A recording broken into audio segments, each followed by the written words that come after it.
be in a position to be able to talk to you guys about how to treat. I'm going to say, you guys can say substance use disorder, but I've never heard any of my people say, "Hi, I'm Amy, I have substance use disorder." It's something that but we wouldn't want to be called like junkies by you guys. You know what I mean? Like, we could call ourselves junkies, but you don't get to call us junkies. It's like a different thing. You know what I mean?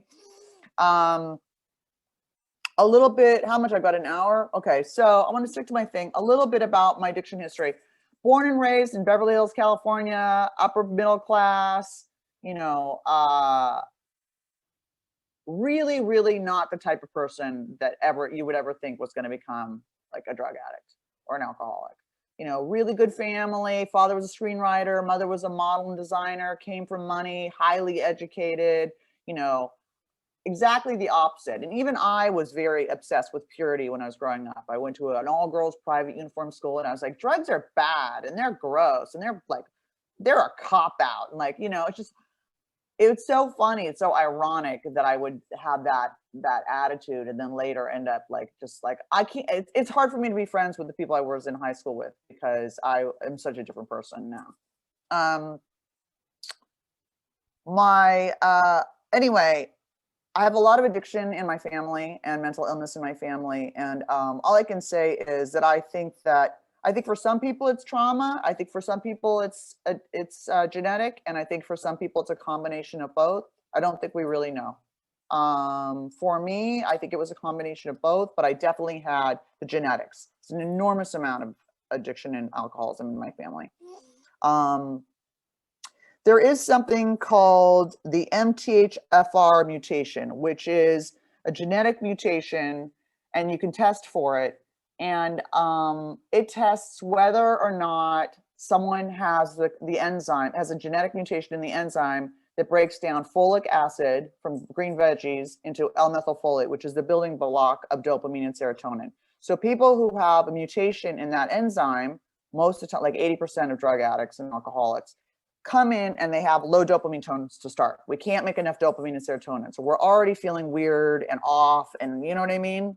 So once we find something that like makes us feel normal, and who doesn't want to feel normal, you know, but most of the stuff that we picked, like alcohol or booze or sex or whatever it is, shoots your dopamine up too high, and then it comes crashing down and it creates this horrible cycle, right?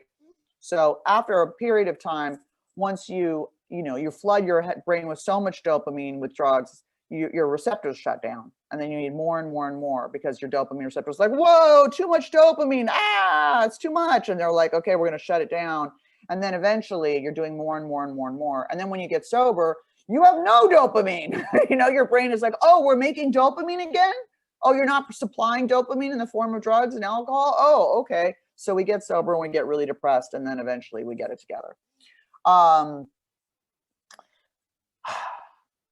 Yeah, very few people know about the MTHFR mutation. I got tested for it, and of course I was double positive, which was not a surprise to me.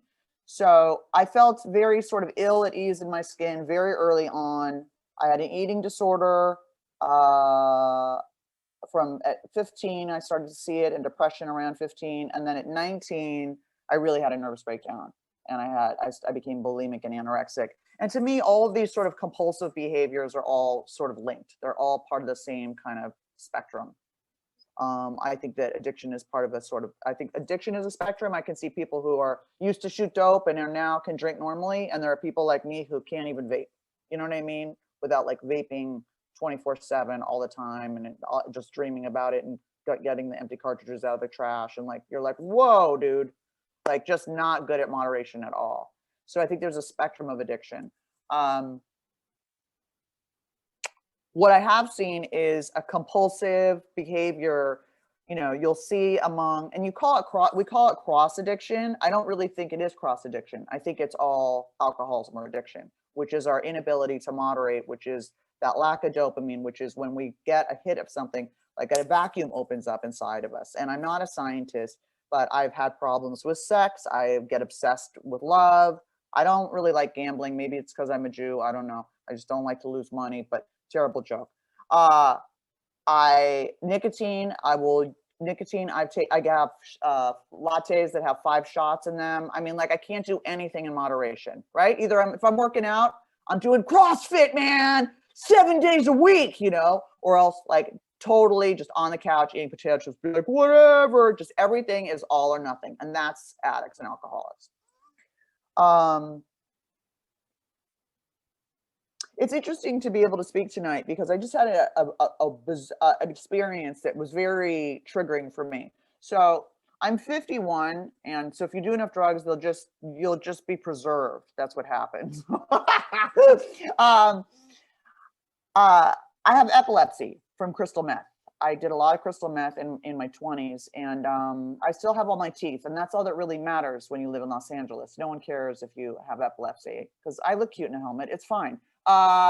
So I have epilepsy. I have full-blown epilepsy, and it's been controlled pretty much through medication since I developed it. And now I'm going through perimenopause. The store is closing.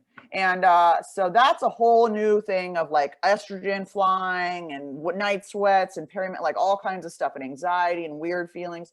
And so I started to have auras again, which is like the precursor to when you're going to have a seizure. And I haven't had auras in 8 years. And I said to a friend of mine, this is a friend of mine that I helped quit drinking, okay? Because she can still smoke pot and do coke occasionally, whatever, but she can't drink at all. She has like an allergy. She's an asshole, sorry. And she becomes it blacks out immediately.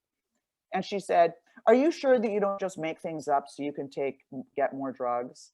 And that, my friends, is exactly the kind of stuff that I faced dealing with doctors. Is because I had a drug problem in the past, even though I have a real medical condition now, I must be seeking drugs to, you know what I mean? It's like, if I'm going to get high, I'm going to go get high. I'm not going to be like, call my neurologist and, you know, be like, can you up my clonazepam and can we do an EEG? Like, give me a break, you know? But it was so offensive to me at 8 years sober and so disrespectful. And so I just want to say that I called my neurologist who met me when I was in a halfway house, and immediately she was like, oh, you're having auras? Okay, let's up your medication. There was no question about it. You know, I've had doctors who wouldn't treat me. She goes, oh, you have a history of alcoholism? Like, I don't need more alcoholics.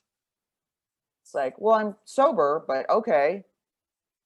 And then I've had doctors when I've told them I have a history of addiction and they're like, and you're clean? And I said, yeah, I'm clean, however. And they're like, that's amazing. Like, congratulations. It's so hard. Wow. I'm so proud of you. Fucking awesome. You know, that's what I like.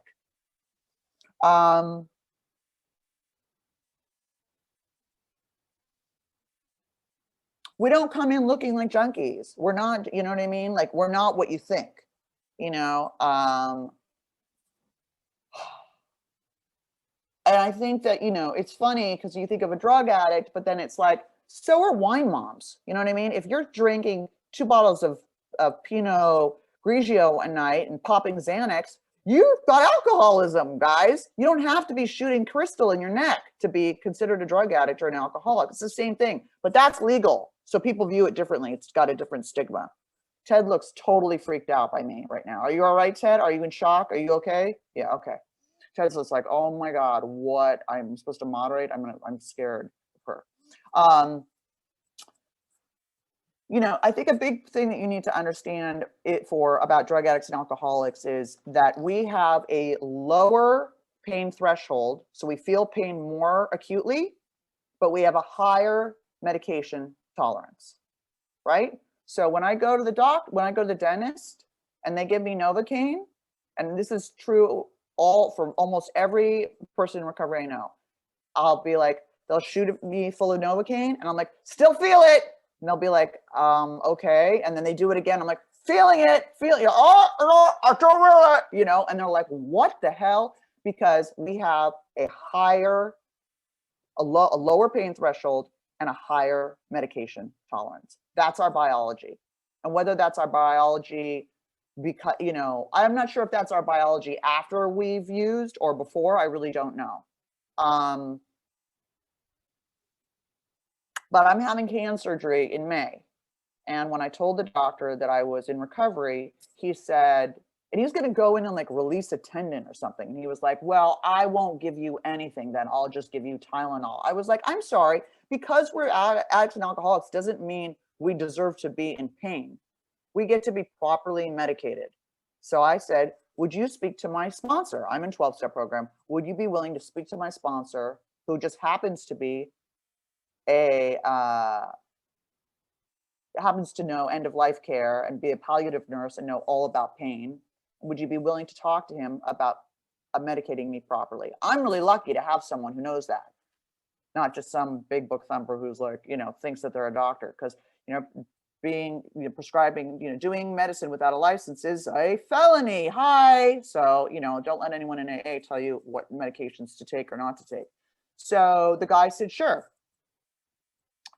A little bit more about my history. I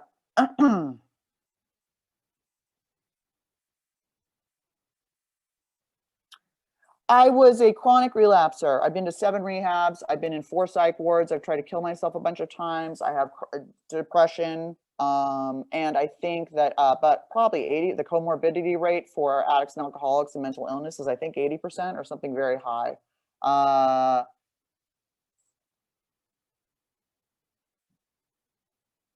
I abused everything.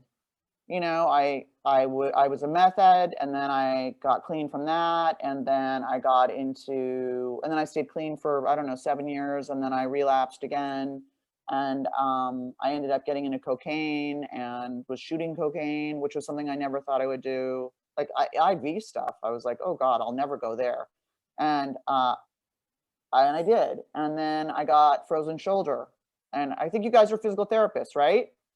Okay, so I got frozen shoulder.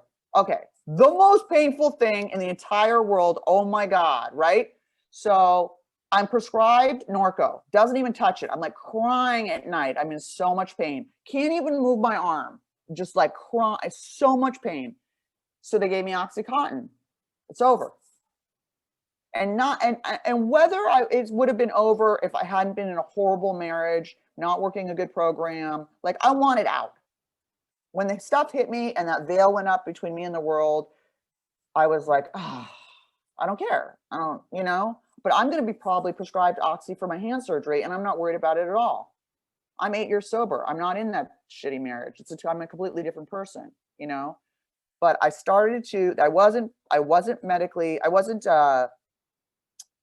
given the right prescription. They gave me short acting medication, which they didn't stay ahead of the pain. You have to stay ahead of the pain for addicts.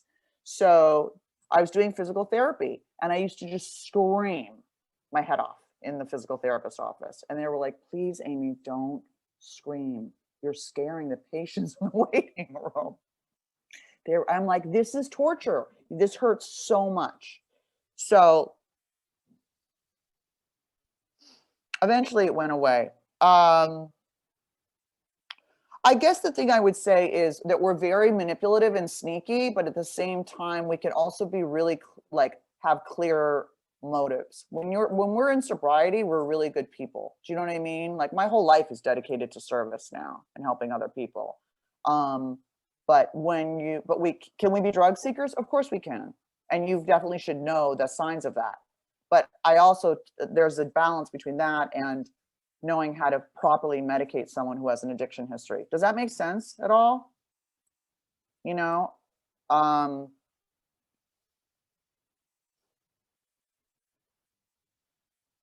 What happened to me was something I thought would never happen to me. Okay. I never thought I'd use needles. I graduated magna cum laude. You know what I mean? I came from this really good family. It's not those people, it's everybody. It's an illness. There's a biochemical component. When I picked up crystal meth the second time, literally I felt something open up inside me. That's all the way I can describe it. And I felt normal for the first time. And who doesn't want to feel normal? I was like, oh, I can be on the planet. If I'm on this, I won't want to kill myself. Unfortunately, it's just not a good drug.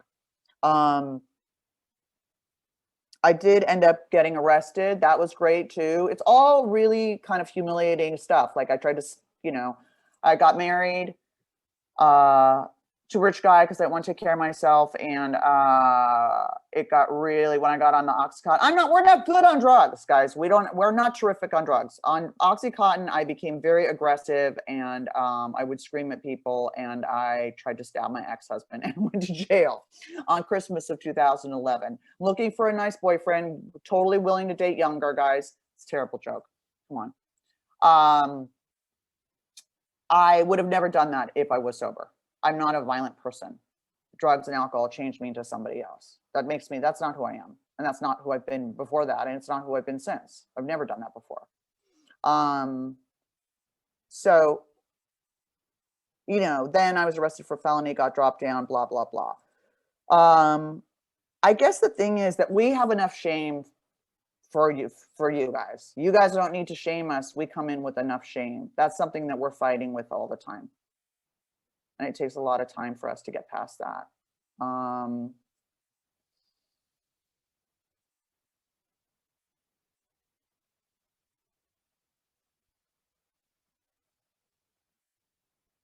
We're also really knowledgeable. I think that you underestimate too. It's like most drug addicts have physicians' desk references. We know how to manipulate. We'll find research papers. We'll get what we want. And then we're actually really well educated. So like when I called my neurologist to say I was seeing auras, she wanted to take me off progesterone, which is an anticonvulsant. And I said, it's actually the estrogen that is the excitant, and I'm willing to send you a research paper on it. So we're weirdly self-taught. Does that make sense? Because we've had to learn how to manipulate, but then eventually you're also taught that you can't trust doctors because they don't give you what you need.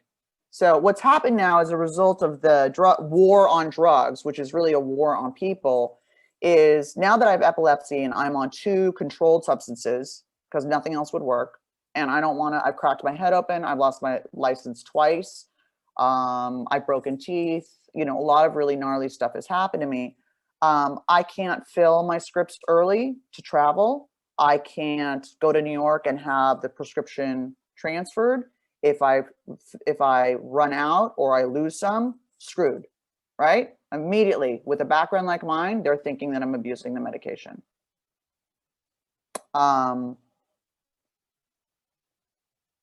Even today, when she upped the Klonopin, and I was like terrified, and I said, what happens when I go to refill it early? And she said, if it stops the auras, we'll change the prescription. And I was like, okay.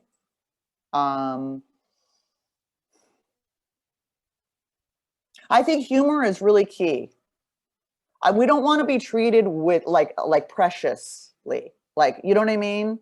We want humor. Like I have a doctor now and he's amazing. Like I had a cyst on my eye and I said, will you cut this weird cyst on my eye? And he said, no. And so I did it. And he was so mad at me, you guys. And I was a tweaker. And that's what we do. We do like self-surgery. We'll do it. Like, you're not going to do it. Like, do you know what the kind of stuff we've done to ourselves? Like, hi.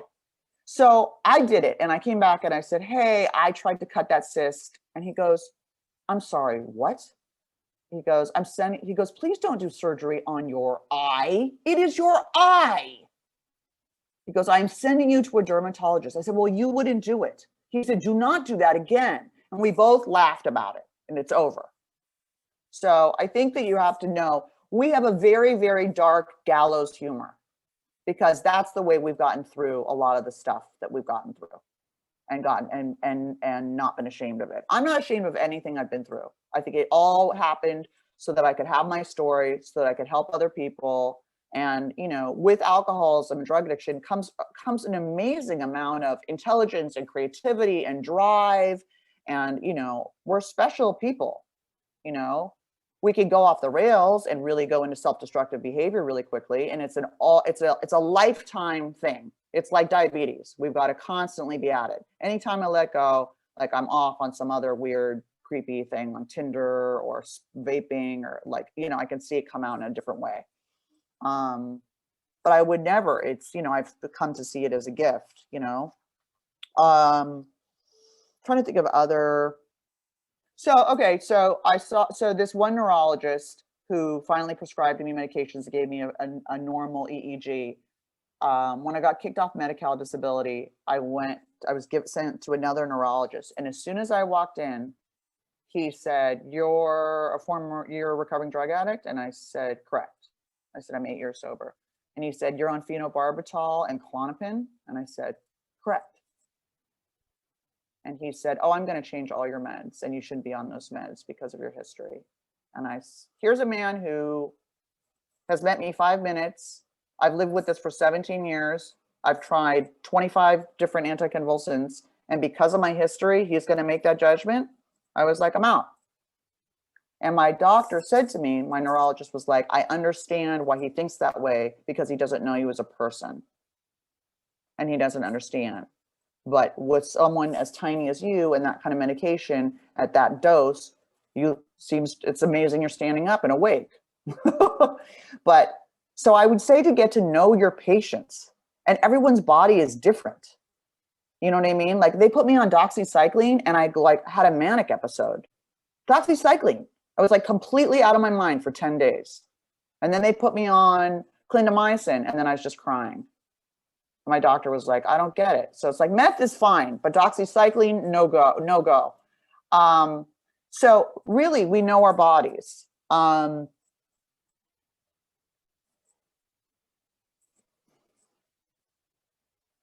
really want to answer questions. To me, that's the most important thing. I did everything I could to get back to my neurologist because she understood me, and she has my book in a glass case on her wall, and she's seen me, treated me for 7 years and seen me grow up and knows I'm sober and knows my motives are clean. And thank God, because my life is in her hands. We're very hard workers. We like rewards. I'm trying to think of what else, because you guys are physical therapists. We like praise, even if it's for what we should be doing. That's drug addicts and alcoholics. So I don't know what to say, you know? Oh, you made your bed? Amazing. Oh, you did your exercises? Great. Like, we love that stuff. Don't assume that we're going to be like, we want praise. We need that. We need to be seen. I want to take questions because I haven't spoken to these doctors like you. I was speaking to other types of doctors before. So what do you guys want to know? Ask me anything. I have a question. Yes. First of all, congratulations on your sobriety. Thank That's you. incredible. It's not an easy thing to do. No. I was kind of wondering when you were talking about, you reach those really high highs and those really low lows. Do you or anyone that you know has any experience with like microdosing? Like I read this one article about like microdosing with LSD, and it had really, really promising benefits. It's really hard to study and to do any research on. I'm just wondering if you know anything about that. I don't know anything about that. I just did have a guy on the podcast that talks about Ibogaine, who is in 12-step and uses Ibogaine to get people off of opiates immediately. They have no withdrawal. They also use it for trauma. Someone I know was, I forget, 9 years sober, intractable depression, and went and did ayahuasca. And now she's studying plant medicine. That's the whole thing.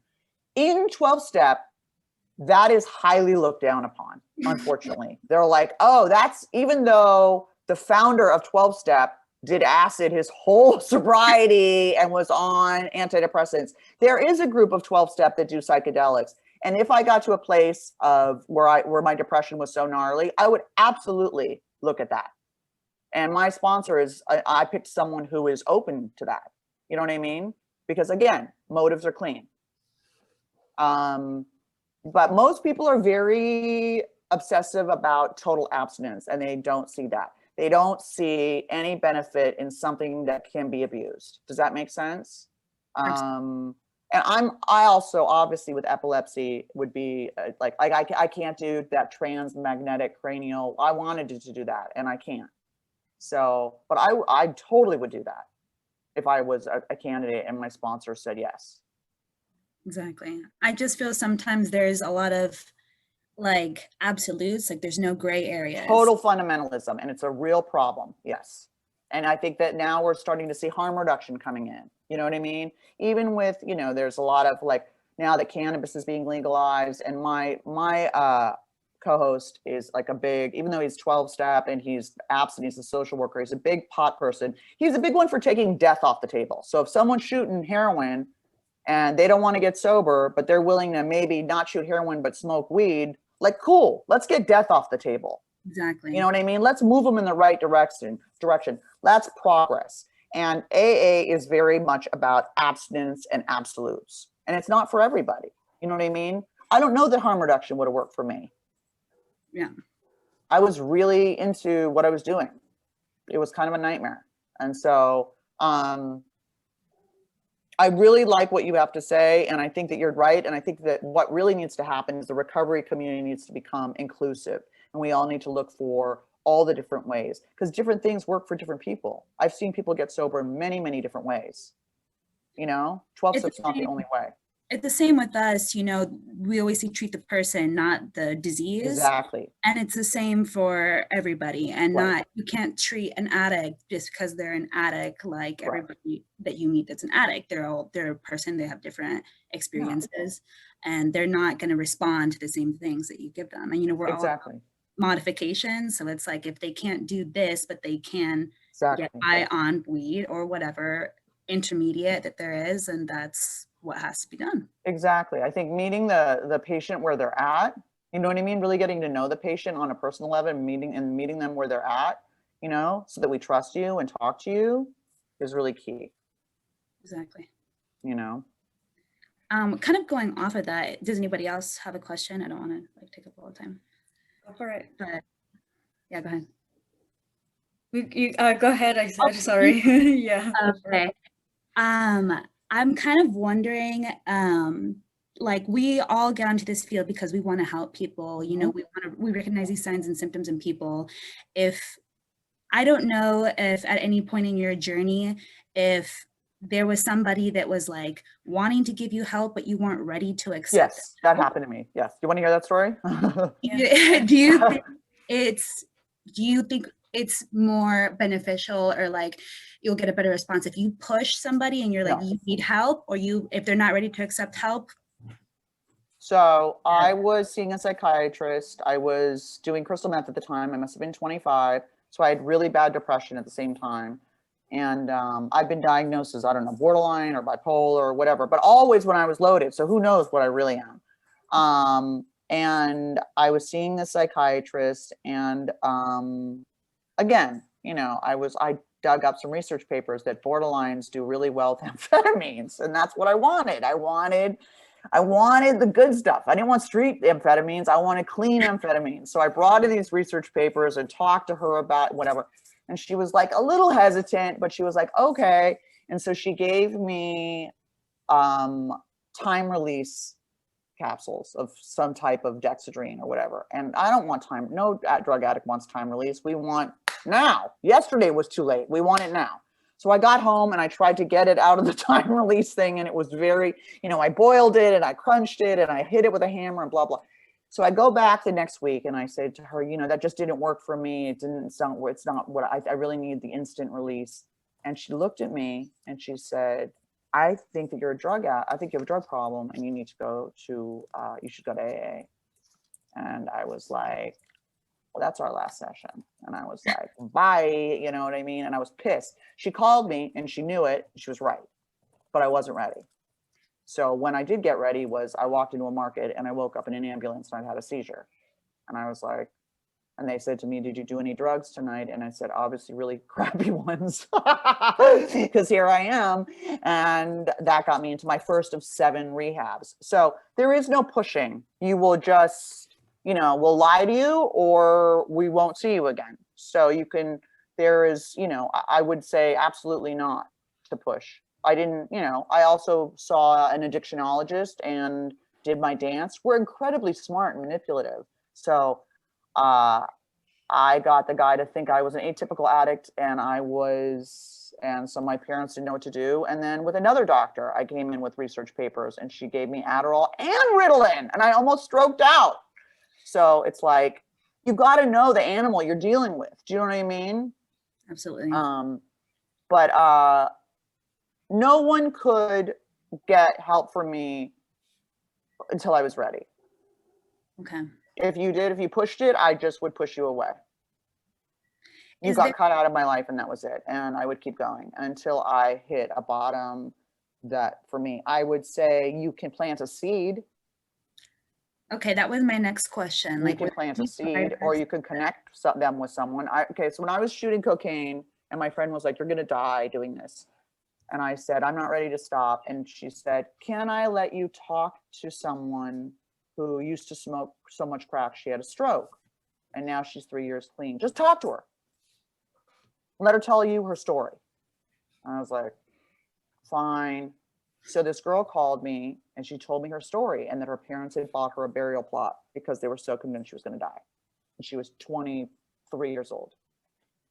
And she said, now, I went to 12-step and I go to meetings and I haven't used in 3 years.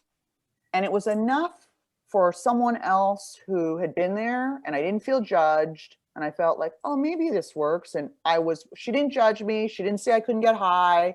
She didn't, you know what I mean? She's like, here's a meeting. Come meet me here if you want, blah, blah. And so I did. And I met her and I cried and I kind of really related. And, I started the process of kind of getting clean. And it can take a lot of false starts. Like, don't give up on people. It took me, I had years of sobriety and would relapse. Years of sobriety and then relapse before I really got this big chunk of sobriety, which is a completely different sobriety than I ever had. When you lose everything, it's different. But I think that you could say, hey, maybe, you might want to check this out, but if you say, hey, I think you have a drug problem, we're going to be like, Right. We're going to get defensive. I knew I was a drug addict from the beginning. But a lot of people are very much in denial because it's so stigmatized. If someone's, even if you said to someone, hey, I think you have diabetes, they're not going to be stoked about it. They're not going to be like, yay. They're going to be like, no, I don't. Like, I could turn it around. Like, so I think planting a seed with a peer or something like that. I don't know, my sponsor's here. So now I'm wondering if I'm saying anything that's right. Do you want to say something, Jay? Am I saying something wrong? Not at all, sweetie. But what I will say is certainly talking about yourself or about a third party makes it so much easier for an addict or alcoholic to hear what you're saying. I had a cousin who couldn't stop and they went to 12-step and they got it. You may not be an alcoholic, but if it turns out you are, you may just want to remember that, as opposed to telling them you should really try AA. Don't tell them what to do. Tell them what you've done or what this third party has done. And in communication, that's called third partying. And people hear it so well. When Bill Clinton looked into the camera and said, I did not have sex with that woman, he probably believed it because they didn't have intercourse. It was only oral sex in the Oval Office. But if you had said to him, Bill, if that's not sex, then you'd have no problem with your 19-year-old daughter, Chelsea, giving head to the 56-year-old CEO of the company that she's interning at, he would get it. So if you can third party tell them about somebody else, they can hear it without defenses coming up. Glad we could get head into this discussion, right? Well, I'm like, here's my sponsor who I revere so much. He's like, so about head. I'm like, oh my God. It's not what I was saying. No, he's right though. He's right. Not to if you call us out, he's absolutely right. Yeah. And the last thing I'll say is just to break stereotypes. When I hit my bottom, when I laid down the shovel and got sober, I was shooting dope, drinking, and I was associate director of medical research at Shriners Hospital for Crippled Children, LA unit. How they didn't know and have me arrested or at least fired is beyond me. But I was in a suit and tie every day. I looked great. And then I walked into my first meeting and got it. And that was December 2nd, 1988. And I've been sober ever since. So they're different paths for different people, and you don't have to be homeless to lay down the shovel. You guys kind of read my mind. That was my other question, just like, what can we do? So thank you for that. Does anyone else have any questions? I was actually sorry. No, I was wondering how did you get to where you wanted to seek help, right? Because you mentioned that certain people would tell you you kind of need help, but you weren't ready. What took for you to be ready to? I mean, I see addiction kind of like cancer. Like it goes into remission, but it can come back. And I've been in and out of AA for a long time. I've been in therapy, and I've had every type of therapy. I've done herbology and shamans and biofeedback, and had an exorcism, and I'm Jewish. I mean, like I tried everything to quit using because I did not want to go to AA. I was like, no, that's weird.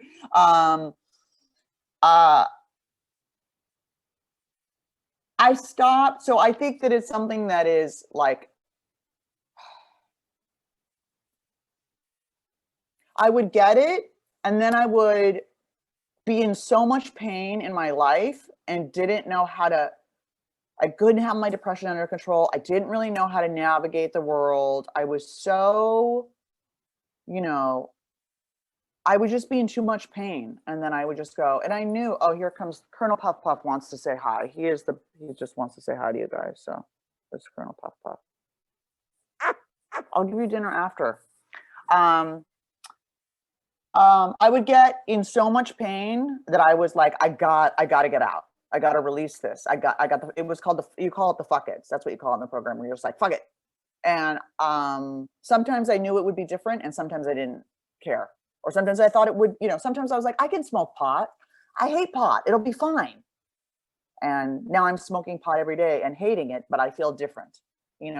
We have very big feelings, and we like to turn the volume down. So a lot of times my parents put me into treatment against my will. And did it work? No. They put me into $50,000 promises rehab, and I bounced out and was, using the next day, and my dad's still pissed about it. So sometimes I know people were court ordered to a meeting and they didn't even have any intention of getting sober, and they got sober. And then there's me, who was trying to get sober and my life's just tumbling downward, and I'm in psych wards and trying to kill myself and trying to stab my ex, and things are just like rolling downhill, and I can't stop. So it's a very individual experience. So for me, what really, really, like when I was shooting cocaine and having seizures, and I was like, oh, instead of stopping shooting cocaine, I was like, well, I'll just wear a bike helmet so I don't crack my head open. That makes total sense to me, right? So then I can get high, and if I have a seizure, I won't crack my head open. See, my sponsor's smiling. All of you look horrified. That's alcoholism, though, you guys. We're like, we are dark motherfuckers. We have gallows humor. It's like, how do we get what we want and avoid the consequences? I was like, that's a high impact sport, man. I'll wear protective gear. Like, I got it. I got the message, And it's like, it's really dark, but that's how we are. What I did get clean for a couple of years, and then I relapsed. And this is very common, where people will relapse on pain medication, which was one of the reasons that I was nervous about this hand surgery that they're going to prescribe. Colonel, give it a rest, brother. That they're going to give me the same pain medication that I tried to stab my horrible ex-husband on. And my sponsor is just like, you're in a totally different place. You're having a surgery. You're a totally different person. You're going to have it doled out to you by sober people that live near you. It's a completely different experience. You know what I mean? And when you're taking it for, it's just, I'm not worried. I trust him. I was scared to take the Klonopin. I was like, Klonopin? Ooh. Because I know people partied on Klonopin. But she was like, this is what's going to give you a normal EEG. And I called Jay and I was like, please, like, what do I do? And he goes, your motives are clean and you have a real medical condition. I think it's going to be fine. And it was fine. I've never abused it. So I'm on medications that I've never abused because I have too much respect for my epilepsy, and I have too much respect for my sobriety. you know? So what finally got me sober, well, I lost everything. That's what it takes for some of us. I was very, very entitled, and I didn't want to grow up, and I wanted everyone to take care of me. And I was left penniless in a psych ward. And I thought it was the worst thing that ever happened to me. And it turned out to be the best thing that ever happened to me, you know? And I think that sometimes that was the thing. I remember I was, given 240 hours of community labor. And I showed up and I was like, oh my God, these people are criminals. Like, I'm a Jewish American princess. Like, what am I doing here? And,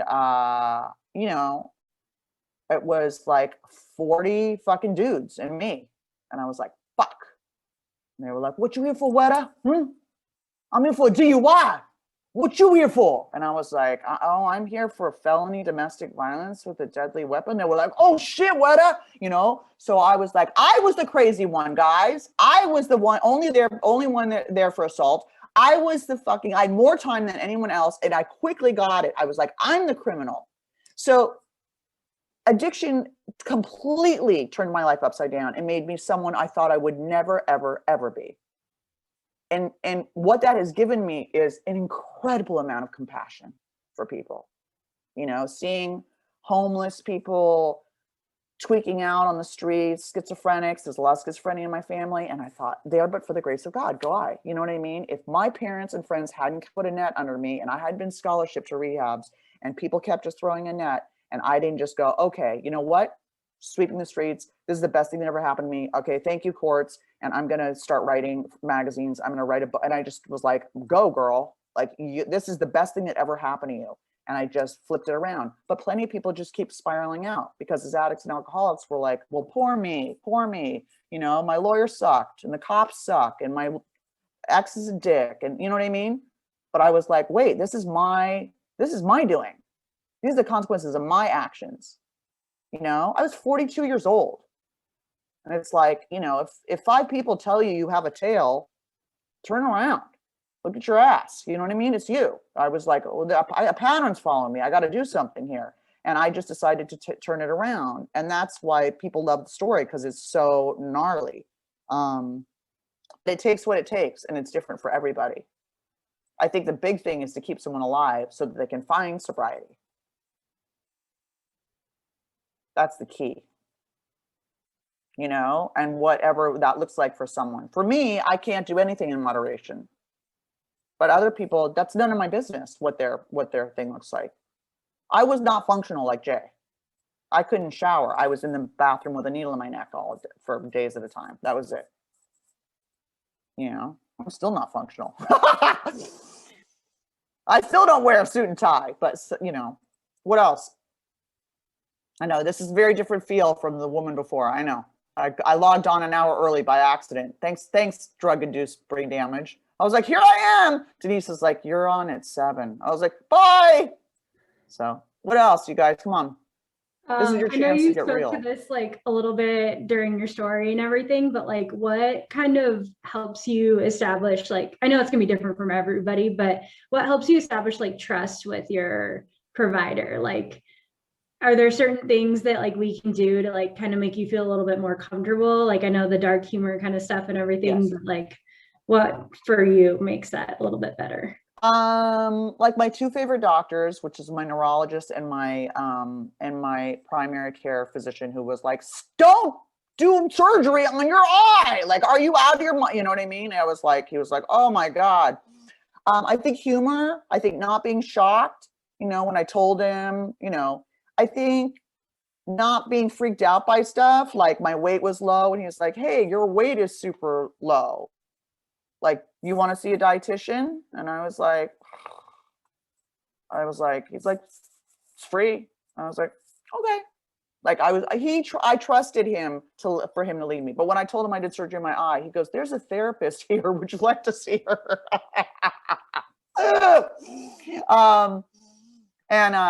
I think with my neurologist, like we couldn't get my epilepsy under control, and CBD was becoming a thing that was helping. And she was like, I can't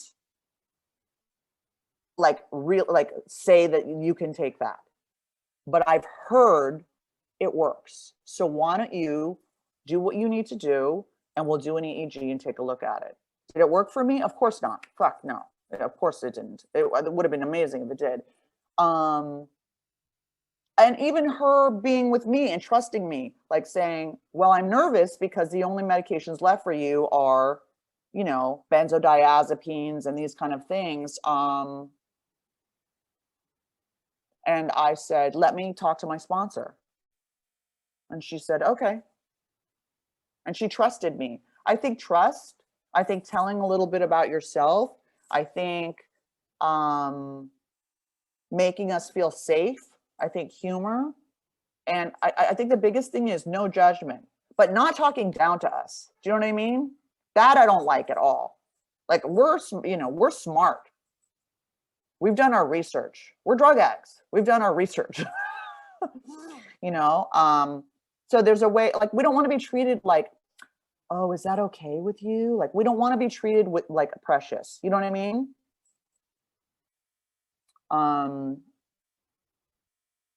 Jay, do you have something to say? I didn't know I was going to be sharing this with my sponsor. Sure. So I don't know about PT students, but I speak to a lot of nursing and medical students, and they're all broke. I mean, like, are there any donuts left? Are there any cheese plates left? They're broke. And so I get in front of them and I pull out a beautiful, clean, crisp $100 bill and say, if you've got money in your pocket, do not put your hand up. But is there anyone that could really use this $100 bill? And every hand goes up. And I go, well, we got a problem because I've got one of them. I know. And I crumble it up and I throw it on the ground and I stomp on it and I pick it up and go, now it's dirty. Does anybody still want it? And every hand goes up and I go, oh my God, well, that's not going to, and I open it up and I spit into it and I let them Jay, crumble it up and say, it's disgusting now. It is dirty. It is wrinkled. It's covered in bodily fluids. Nobody wants it now, do you? And every hand goes up. And I say, why? Why would you want this disgust? And they go, because it still has worth and value. It's worth $100. And my response is, you have just gotten the most important lesson of your whole nursing or medical career, education. Because one day you are going to have patients who are dirty and wrinkled and disgusting and covered in bodily fluids. And when you do, you need to come back to this day, to this room, to this moment, and remember the ease and speed with which you saw value in that piece of paper. And if you can see it in a piece of paper, you better be able to see it in a human being. And they're like, oh my God, that's why I went into medicine. Or they've forgotten because they're so busy memorizing, pharmacology and pathology and anatomy and physio. So $100 bill. Just remember the people that are frightened, defensive, aggressive, they're that $100 bill. And if you could see, like Anae did, and kept putting her hand up, if you could see the value in that $100 bill, then see it in those people. And if you treat them accordingly, you might be amazed at how you touch them. And you never know when you're going to save a life. You never know when that moment's gentleness and dignity that you visit on them touches them in a way that you never expected. That's it. Thank you so Mic much drop. for that. I was wondering if you guys, any of you, could share stories with healthcare providers, either like the best care that you've experienced or like the worst or care that wasn't optimal. Yeah, well, I told you the story of the neurologist who met me for 2 seconds, and because I had a drug history, had decided he was going to change the entire thing, and he was really shitty. I had another experience with when I lost everything, I was put on Medi-Cal and disability, and it's not always the best doctors. Some of my doctors were amazing, and some were not. And there was a Russian psychiatrist And I had 2 years sober at the time, and I was living in a sober living, and I was working my ass off. And I was just came to her for Prozac, and she was so horrible and said, "Why are you not married?" And I said, "What does that have to do with my depression?" And she said, and I said, "I am living with friends." That's what I said, because I was embarrassed, because she made me feel embarrassed. And she said, why doesn't your husband give you money? And I was like, that's a long story. I wasn't gonna tell her I stabbed him, you know what I mean? Like, I was like, I didn't really want to go there, and she said, "You are here for drugs." And I said, "No, I'm really not. I'm here for Prozac. I'm here for antidepressant medication." And she said, "You are doing drugs and drinking." And I was like, "No, I actually just came from secretarying a meeting at an AA meeting, and I reported her. First, I brought my Russian friend, who spoke to her in Russian, and told her she was a monster, and said she should do medicine with her heart and not just her head, and that I wasn't doing drugs, and talked to her in Russian, and it was amazing. And then I called Jay, and I was so pissed off, and I was like, "She's a cunt," and I was like smoking, and I was really angry. I was 2 years sober, and he said, "I don't think calling her a cunt is going to be the best representation of a sober person that she really needs to see. You could have really handled yourself differently and shown her what a person in recovery and a sober woman of grace looks like." And I was like, too late, but I was like, okay, well, like, note to self. But she was so judgmental of everything and not understanding of my situation that I reported her, like I said, and I never went back. And then I had another Russian doctor who was amazing. And like my neurologist, she started treating me when I was living in a halfway house, sweeping the streets. And I said, "I want to write a book someday." And she said, "That sounds amazing." And now I have a book that's out, and it's helped millions, like hundreds of addicts. And it's people write to me every day, and it's becoming a TV show. And I brought the book to her, and I signed it, and she put it in the thing. And I said, "Look what we did. Look what you helped me do. Look what we did." She knew me when I was newly sober, sweeping the streets. And she's just like, "I'm so proud of you. And I'm so happy that I could, keep you from, I lost my license twice. I mean, thank you for trusting me." We're capable of amazing, amazing things. Have trust, have belief, have faith in us. Because a lot of times you'll meet us, we don't have faith in ourselves. We need someone else to have that faith. "I believe you can do it. I believe in you." And I think, oh, well, they believe, so maybe I'll hook onto that. If I believe that you believe, okay. That's what got me through in the beginning. My parents believed. I didn't believe it. I'd been relapsing for 20 years. I was like, I'm going to die a drug addict. My dad who's a writer said, "This is so trite and stereotypical, it can't even be true, and you can't be my kid. So pull out of it." And my mother said, "Well, I got sober, so I believe you can get sober." And I believed that they believed I could. And that's what I needed. This might be kind of a broad question. I just finished watching Euphoria, and for those of you that don't know, it follows like a teenage drug addict. And I obviously wouldn't know, but I feel like it's a very real portrayal. How do you feel that a lot of times addicts are portrayed in like media, movies, TV shows? Do you think it's pretty accurate, or are there a lot of myths? Have you seen Euphoria, Jay? Because I'm about to take Euphoria out of the running with my show. Okay, Euphoria, I think, she's 16. Yeah. First of all, when you're 16, you don't have a lot to lose. When you're in your 20s or 30s or 40s, you have a lot more to lose. Is it a stage, or is she really a drug addict? I don't know. I didn't get sober until later, and I didn't develop a problem until later. So when I see people who are like, "I got sober at 16, it's like, well, were you not just maybe? I don't see the humor. Okay. It's very dark. I find that show triggering as hell. I think it's beautifully done.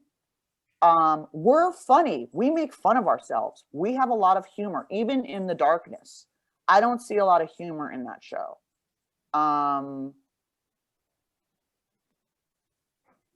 I heard that they did a part with AA and that wasn't very accurate. I haven't seen it.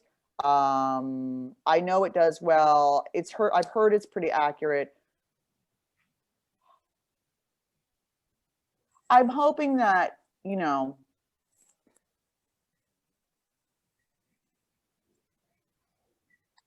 it's hard to see where it's going to go. I stopped watching it because, you know, our show is going to compete with that, but it's going to be, in general, I don't think the shows have been accurate. I think they portray us as shuffling street junkies who lose everything. We're not very smart and not very funny, and or we get it right away and it's like some fairy tale. And I think that it's somewhere in the middle. I think you can really fall down the hole, but I also think that I think being sober is hard, because if you have mental illness, you still have mental illness even though you're sober. It's not like it's all unicorns and rainbows once you stop using, right? Then I had all this wreckage. You have a financial wreckage, you have the criminal wreckage, you have emotional wreckage. You're weirdly emotionally like delayed.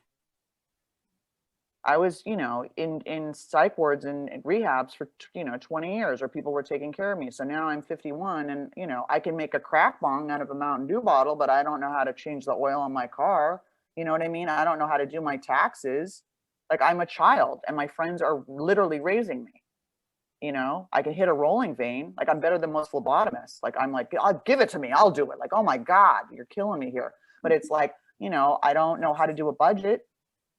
And it's embarrassing. Now I take care of my mother who has dementia, my father who has cancer. And it's like, you know, so I think that it's more complicated than that, than they show it to be. I think Euphoria is very young. I think Intervention was extremely like, look how bad they are. And it's super exploitive. And then 30 days later, they're in rehab and look at how healthy they are. And then it's like, you know, and then, oh, they relapsed, or, oh, they stayed sober. And it's like, it's not usually like that. I find most of the shows very exploitive. Yeah. Life remains in session. You know, we're not immune. So my wife died in my arms in our home on hospice with pancreatic cancer, you know, and she died with 23 and a half years sober. And it was her first sobriety, but life was still in session. And I just want to say, I'm so impressed, Amy, that you never took a moment, even not a moment, to plug your book. And that's her book. It's My Fair Junkie. And it's an amazing read. And y'all might want to get it because you get some great insights out of it. So speaking of plugging things, what's your show about and when is it coming out and where can we watch it? I don't know. I'm supposed to talk to my producer after we get off of here. We're closing a deal, and I want to show addiction and the way it really is, and mental illness. And I want to show AA, and I want to show treatment, and I want to show how doctors, and I want to show the racism that happens in treatment and in AA. And I want to show the stigma, and I want to show people how a Beverly Hills princess lost it all. You know what I mean? Who was, you know, it was like, it's not who you think. And also the humor, and the grace and what we can learn. And also I wanted to be about for women. It's a women's story, because I developed a sex addiction, and that's embarrassing. Like being a perpetrator of domestic violence as a woman isn't bad enough, or being an IV drug addict as a woman isn't bad enough, or being borderline as a woman isn't bad enough, or being arrested for a felony isn't bad enough, or, you know what I mean? It's like, oh God, now, and I'm epileptic, and I was a sex addict, and I was a love addict. And it's like, I want to open all that up, because again, what I've experienced, I'm far from alone. So many people have been like, thank you. Thank you for speaking the truth. Thank you for making me feel less alone and less ashamed, you know? Women's stories. And not in a weird, like, feminist, like, I am woman, hear me roar, like, weird way. Do you know what I mean? But just like, I'm a person. You know what I mean? Why am I being judged separately? Why are you a stud if you fuck a lot of randos on Tinder? And why are you a slut if you're a chick? You know what I mean? Like, why? Why is it cool for guys to do drugs, but girls are gross? Like, you know what I mean? Like, why do people think smoking crack, like, they're like, ooh, smoking crack, but snorting coke is glamorous. Like, all that bullshit. It's just all bullshit. You know, I want to explore it all, but with humor. Not mom humor, not that candy coated bullshit, but really getting into what it's really like, because it's really interesting. And I will talk about, it's called epistemic injustice. So on my show, we had a body broker, we had a guy talking about body brokering and treatment this week. And next week we have an ex-cop who now works in treatment or works in addiction medicine. And he talks about epistemic injustice. And he said, I guess that is how doctors speak down to people that they perceive as lower. And a lot of times that's people with substance abuse disorder or mental illness. And it's called epistemic injustice. And I think that's fascinating because I've seen it a lot. I've experienced it a lot. Could you tell us how we can, as healthcare providers, be better or help be allies to reduce some of the stereotypes out there with recovering addicts or active addicts too? Yeah, I think that's the other thing. I think that that's a really big part is like people who are actively using deserve respect and deserve to live and don't like that's, you know, whether that's their choice or not, you know, everyone deserves respect and a roof and all that kind of stuff. And that's been something also in AA, we're kind of like, oh, you've got to be sober. But, you know, having worked with a lot of harm, having had a lot of harm reduction people on who are working on Skid Row and stuff, it's like, it is a human right to have a home and to have health care. And you know what I mean? And if the government shouldn't be determining what goes in your body. And just because you're a drug user doesn't mean you're a criminal. We've criminalized basically a health issue. That's what we've done. So people who should be in treatment are in prison. So I think that for me, I've had to wrap my head around, I carry Narcan now, in case I run into someone who's ODing. I'm really live and let live. I'm not all about, you know, total sobriety. Did you guys see the Cecil Hotel documentary? No. No? You guys are like, we're studying, bitch. We don't have time for that. Okay. Anyway, we had the Skid Row historian on talking about homelessness and that kind of stuff, containment, and it was really, really interesting. I think, God, I think reading, I think educating, I think really like hearing our stories, seeing us as people, seeing how you identify, because it's really the feelings. Does that make sense? It's really our feelings. The feelings are all the same. Have you never felt alone? Have you never felt like you didn't like yourself? Like lone, afraid, scared of the future? I mean, we're human beings. It's all the same. I mean, a lot of people have read my book and they've said, thank you, I have compassion now for addicts and I didn't before. Or thank you, I understand addiction in a way I didn't before. Or I can forgive my brother now. I didn't get it before. Because I take you through the journey in my mind, in my body of addiction. And you go, oh, I get it. Okay, it's not that different from me. You know? Is there something you want to add, Jay? You work in health. Yeah, I do, but mine is such a unique. I do end of life hospice, bedside hospice nursing, and advanced grief recovery work with grievers. I think you've nailed it really well. Yeah, and it's my field is maybe a little bit more tolerant, compassionate than most.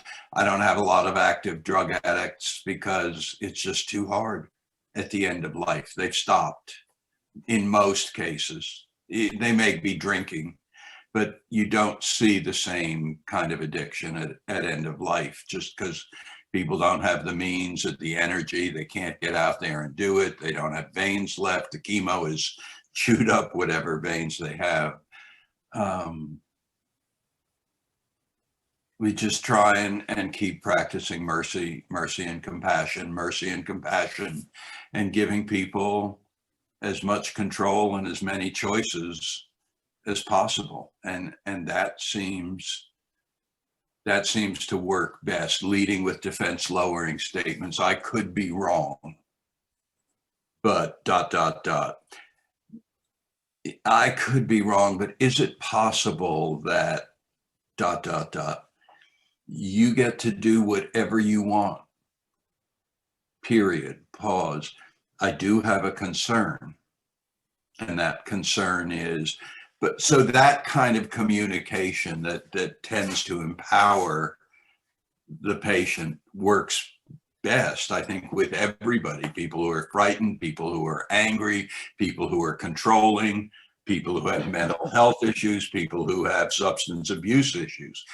It doesn't matter. Having that humble servant consciousness and approach, or just the old saying, you get more, what is it, you catch more flies with honey than with vinegar. I mean, just being nice, doing what our mothers told us to do, what we learned in kindergarten, be kind, and it tends to work better than being officious or authoritarian or patronizing or condescending or any of those yucky qualities. Yeah, I'm sorry you're suffering. How can I help you? What can I do? That kind of stuff. I mean, I have my doctor's cell phone by accident. He gave me a cell phone. I was like, you totally messed up. But there'll be times and I said, can you call in a patch prescription? Because I can't get a hold of my neurologist. And he was like, of course. And he's like, I don't take advantage of it, but he's there for me. Hey, my gynecologist isn't answering. Can you give her a nudge? Can you he handles things. He hears me. He respects what I say. If I say I have a problem with something, he's like, he's like, you saw the stuff with the antibiotics. And he was just like, you know what? This is out of my realm. I'm going to send you to an ENT. He didn't say, oh, nothing's wrong with your ear. He was like, wow, okay, you're in pain. You've been in pain for 3.5 months. It's too long. Let's do something about it. Let's help you. So he's earned my trust over years, and he works with a lot of homeless people too.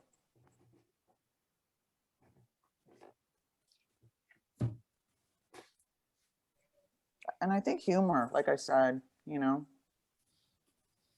not being judgy, when I had to tell, my doctor, about STDs and stuff, there was just nothing. He goes, okay, not a big deal. Everyone's got it. Just wrote it down. And I was just like,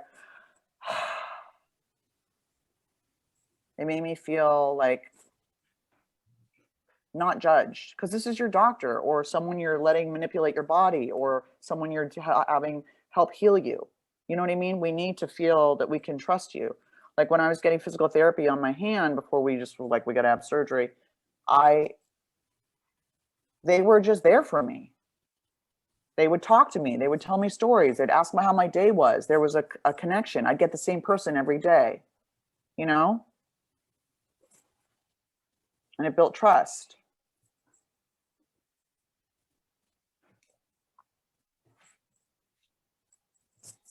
They were happy to see me. I did 9 months of physical therapy for my wrist and it still didn't work. I was so pissed. It'd be like that sometimes. Yeah, and they were just like, you gotta have surgery. And then I saw this doctor and he was like, you gotta have surgery, and the physical therapy is making it worse. And I was like, fuck.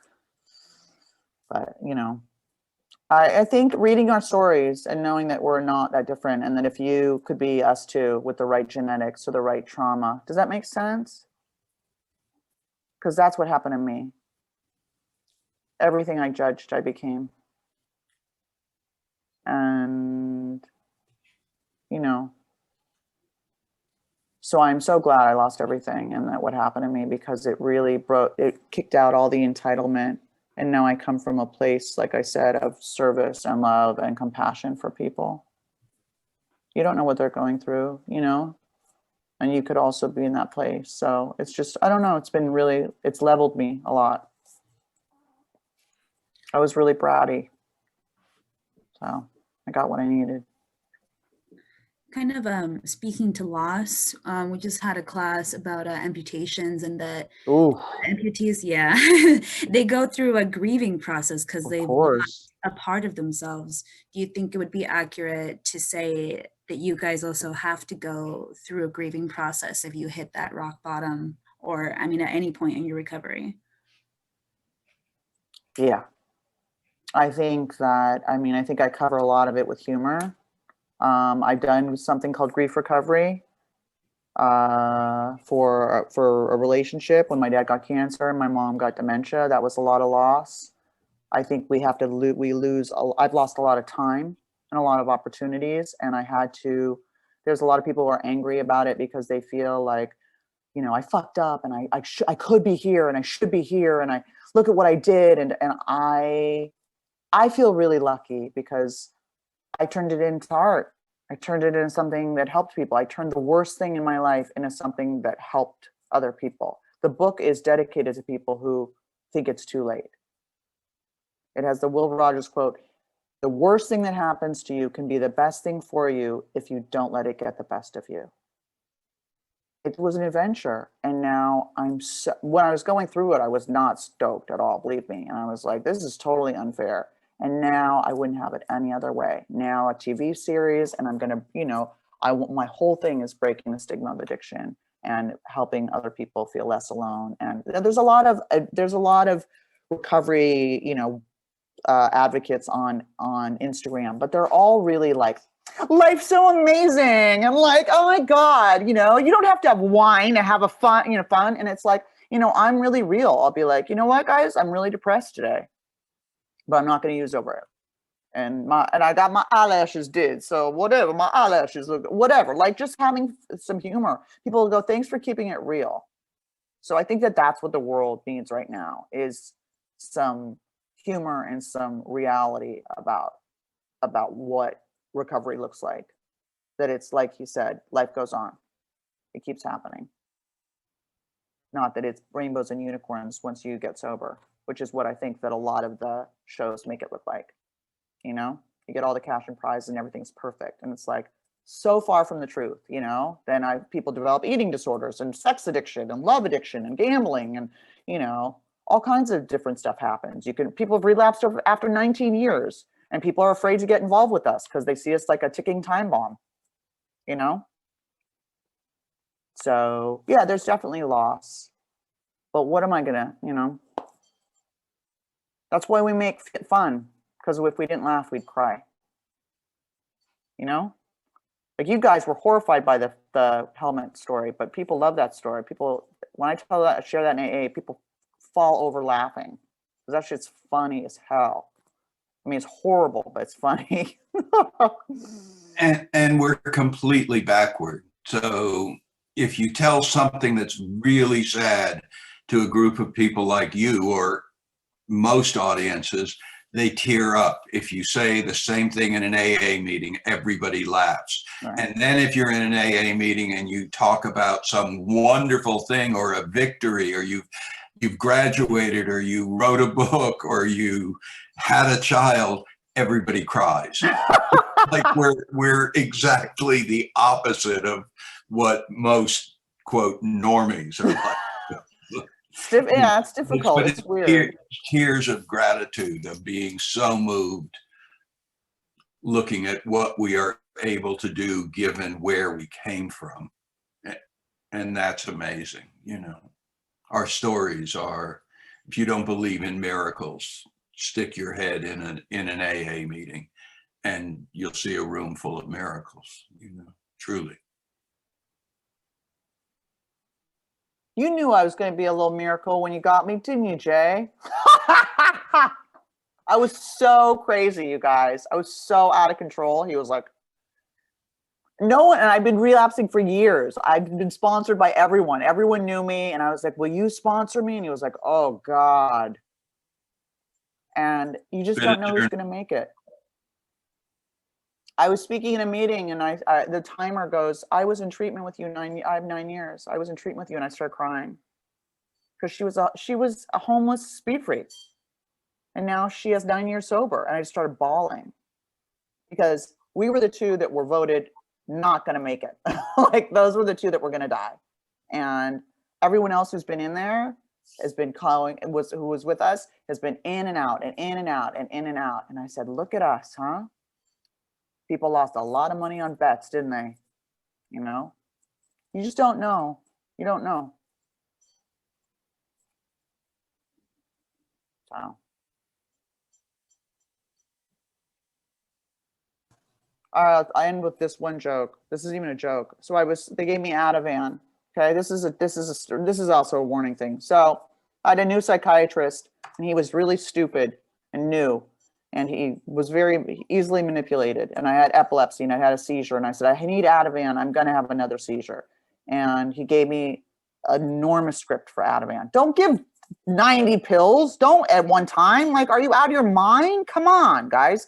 You know, so he gave me a huge bunch of it. And I was in a blackout, and I kept saying I wanted to die. And my father said, you need to go somewhere and cool out. And I said, you mean like a spa? And he said, sort of. And so I checked myself into the psych ward, thinking that it was a spa because I was so high. And so the next morning I woke up and I was like, well, they told me this was a spa. That's why I'm wearing my bathing suit. So then, of course, everyone really thought I was nuts. They were like, is your cat eating? I'm like, I said, I'm afraid my cat's not eating. Did he tell you that, Amy? And I was like, oh boy, they really think I'm nuts now. So it's like, I don't know. I love that story. Ted, you look worried. It's time. You look like the timekeeper. Ted looks terrified and worried. That's your look, Ted. Well, I appreciate you sharing all those stories. They've been very eye-opening, at least for me. I hope they've been for everyone else too. My sponsor was like, I want to come on. And I said, you'll make me nervous. Now I'm so happy. He made me look good. Denise, isn't he great? Thank God he came on. Phew. Yeah, he's great. And you're great too. And thank you so much for agreeing to speak with us and volunteer your time. It's my pleasure great. Because if I can help, and I love that you guys want to know, you know what I mean? Because I don't want other people to experience what I experience. And I think that the fact that you guys want to learn and don't want to bring that stigma in and want it, I think is so incredible because there's so many doctors who, they just don't. They're really, you know, they know it all and that's it. So, you know. Yeah, I think at least I will definitely carry some of the lessons from tonight moving forward into future practices for sure. It would definitely be useful. Yeah, be easy with people who have frozen shoulder, man. My God, that was so painful, you guys. Whatever you guys were doing, I was just screaming. Screaming. So painful. If I could just give a quick plug, profit margins are so tight in hospice. The hospices don't hire PTs to go out and do restorative or rehabilitative stuff, but there is such a need in hospice and palliative care for PTs to do two things. One is to teach safe transfers to family members who are having somebody die at home because they don't know how to do it and they end up injuring themselves trying to take care of someone who is non-ambulatory. And then the second aspect is that when someone's dying, you really want them to be as clear as possible if they're your family member. And some of the things that physical therapists do can make the doses that we use in analgesics so much lower by addressing constipation and all of the pain management modalities you have. And so just sort of keep that in the back of your minds that whether they can hire you full-time or not, hospice and palliative care certainly need the skills that you bring to the table.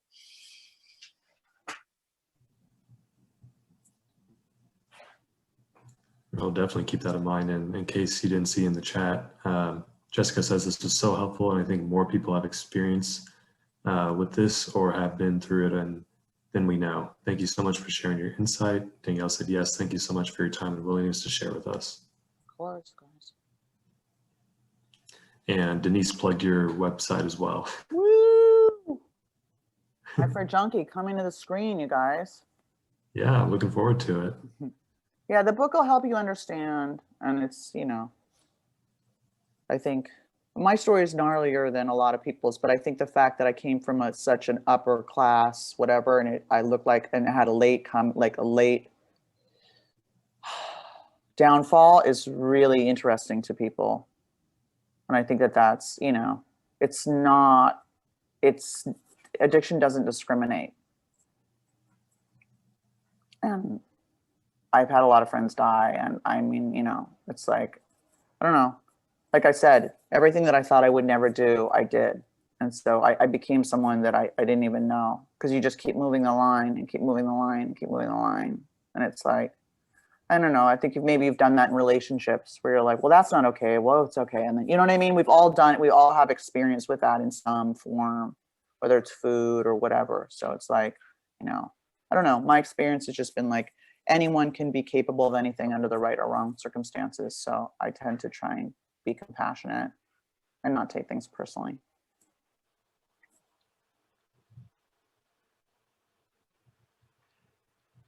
You guys look like shell-shocked. Look at poor Anaid. She's like, we just wrecked her. We just totally wrecked her. Aww. It's just my face. That's your face, always? Pretty much, yeah.